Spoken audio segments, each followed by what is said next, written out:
కీర్తనల గ్రంథం 6వ అధ్యాయం మరియు 1 నుండి 10 వచనములు వరకు. యెహోవా, నీ కోపము చేత నన్ను గద్దింపకుము, నీ ఉగ్రతతో నన్ను శిక్షింపకుము. యెహోవా, నేను కృశించియున్నాను, నన్ను కరుణించుము. యెహోవా, నా ఎముకలు అదరుచున్నవి, నన్ను బాగుచేయుము.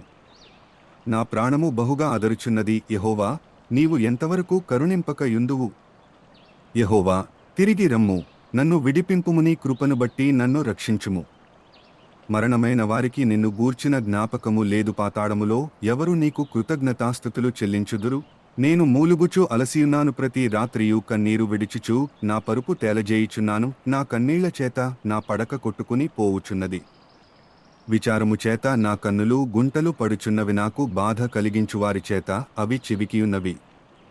యెహోవా నా రోదన ధ్వని వినియున్నాడు. పాపము చేయు వారలారా, మీరందరూ నా యొద్ద నుండి తొలగిపోవుడి.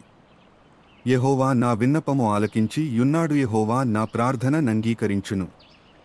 నా శత్రువులందరూ సిగ్గుపడి బహుగా ఆదరుచున్నారు, వారు ఆకస్మికముగా సిగ్గుపడి వెనుకకు మళ్ళుదురు. కీర్తనల గ్రంథం 6వ అధ్యాయం మరియు 1 నుండి 10 వచనములు వరకు.